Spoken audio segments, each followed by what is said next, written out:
of us who are staunch supporters of human rights, yesterday was a day of mourning when the Supreme Court set aside an earlier High Court order decriminalizing Section 377 and once again made gay sex illegal.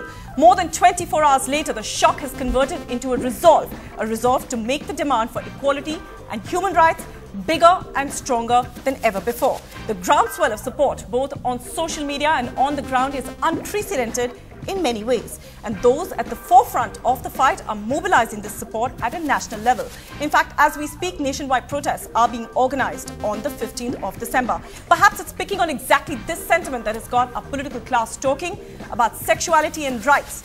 A day later, including senior-most leaders of the Congress like Sonia Gandhi and Chidambaram. The BJP, meanwhile, has seen a mixed set of reactions. Are these just populist noises with no concrete solutions? Where do we look to for hope? Ironically, to a higher bench of the Supreme Court or to our parliamentarians? Do we need anger and outrage like we saw post the 16th of December? Or is it time for a systematically organized movement to take back our human rights? That's what we discuss on the social network today. Supreme shock, dissent, Supreme Court verdict on Section 377. Just to give you a sense of how many different types of voices are actually coming out against that Supreme Court judgment, let's actually bring up an ad by Tanishq, which is going to be on your screens in just a second. There you go. It says, two of a kind always make a beautiful pair. And that, of course, has been hashtagged with Section 377. Another ad that we've got is the Amul ad, which, of course, says right here, it's up on our plasma. If you can take a look at it, it says Freedom of Choice 2013.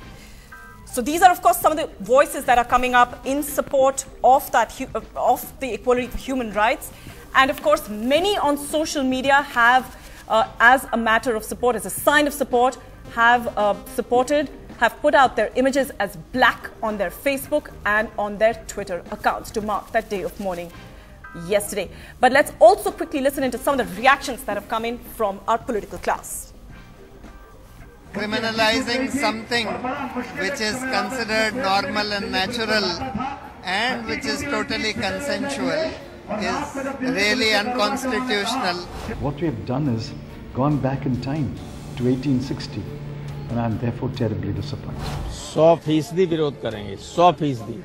ये बहुत ही अनैतिक और देश की मान्य परंपराओं और मर्यादाओं के खिलाफ है। अगर सरकार ने ऐसा कहा है तो सुप्रीम कोर्ट ने उसी जजमेंट में ये कहा है कि पार्लियामेंट अगर लॉ को बदलना चाहे तो बदल दे, लेकिन जैसे ये प्रोविजन आज स्टैंड करती है ये वैलिड है।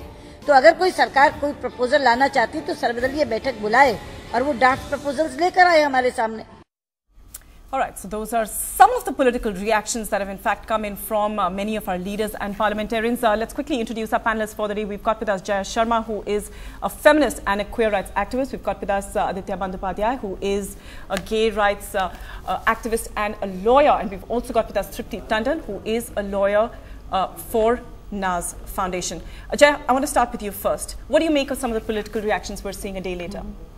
Actually, I want to respond to what Sushma Swaraj and all are saying in terms of अनैतिक and मान्य मर्यादा के खिलाफ. You know, I think this is very, very important to understand and engage with, because I think when we try to understand what exactly is the problem with non-penovaginal sex, okay, we need to understand that. And the problem really is the association of penovaginal sex with reproduction, with family and marriage.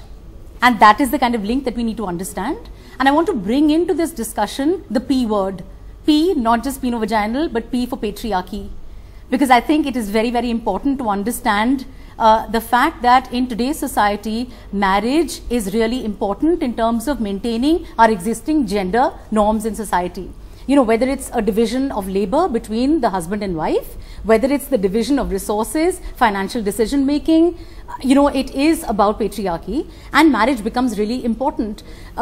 You know, I'm not thinking of rural India, I'm not thinking about the bastis, I'm thinking about, say, a husband who is a heart surgeon and, you know, the wife is you know, in the corporate sector. Huh? Think of who is the person who's thinking about what goes into the tiffin of the daughter who's going to school.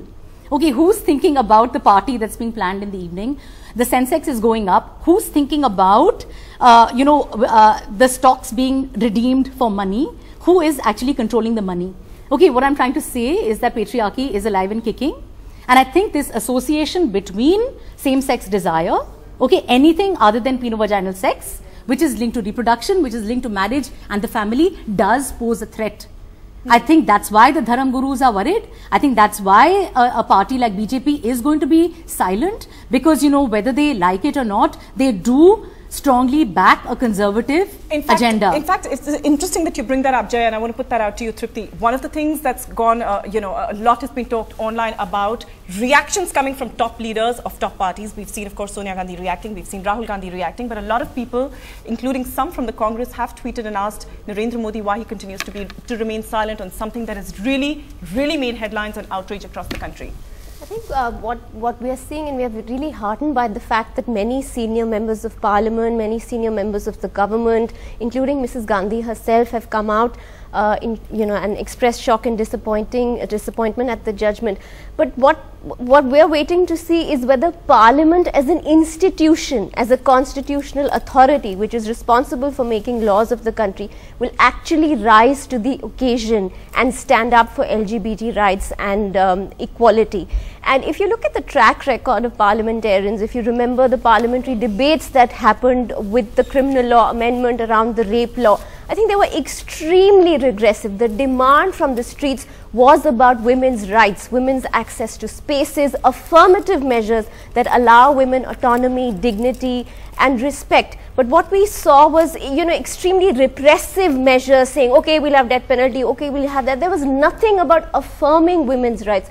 So it's really, you know, that kind of pseudo-patriarchal protectionism of the state. I think that's where we're worried about. The second point I want to make is that the court itself cannot abdicate its responsibility and say, okay, it's up to Parliament. We went to court against a creature of the legislation, which is Section 377.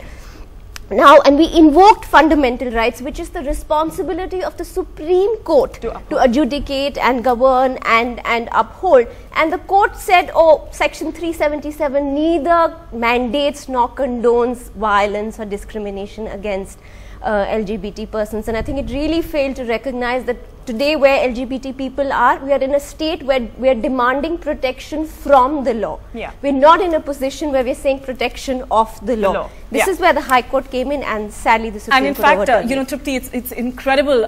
Just yesterday, when of course this judgment in fact came out, and we've been, you know, on the social network, we've really gotten so many reactions from just all of you out there who are part of this big outrage. Let's actually play out a couple of the video blogs that we've actually got. This is not just about queer rights. This is not just about queer citizens being accorded equal rights with everybody else. It reflects a narrowing of our entire moral universe and outlook.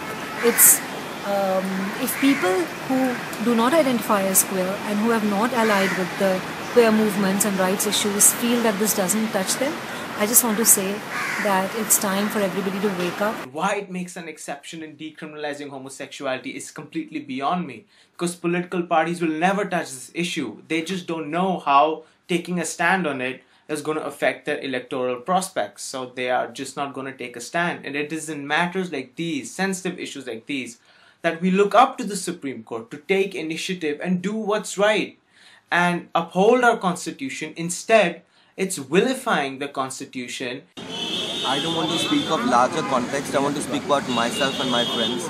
There are so many 19, 20-year-old kids I know personally who've come out to their parents in the last 5 years. What are they going to go through? Who will be responsible if there is even a single suicide? Is this law? Is this to protect us? No, I don't think so.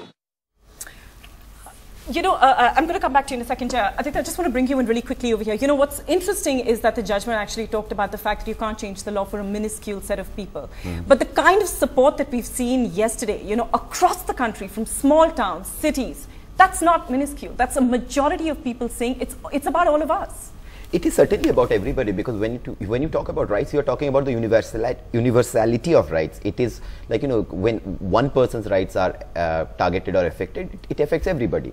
The thing is that we have a system that is governed by a constitution and by laws, simply because otherwise we will have, like, you know, every moral guardian running his own story across the country and running riot.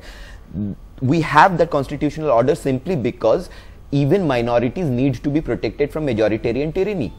Even if the majority does not agree to my rights, the constitution is there to protect my rights. Exactly. What the Supreme Court has done in this instance is that it said that if you are a minority, we are going to not consider you. I mean, this is getting back to a kind of Khap mentality, that the majority is always right and the might of the majority will prevail, even if it be by whatever means, even if it means trampling on somebody else's right. And that is something which is completely unacceptable in a pluralistic democracy like India. And in fact, that is the point that Finance Minister P. Chidambaram... If I may just quickly add another thing. You see, more than that, the court actually goes into the fact, and it's the paragraph 51 of this, he talks about the fact that this law is actually being abused by the police and other state forces. But then he goes on to again a complete reneging on the responsibility to actually deal with that abuse by saying that just because it is being abused does not mean that we can rule on the wires of that thing. Then what if you are talking, if you are acknowledging torture is happening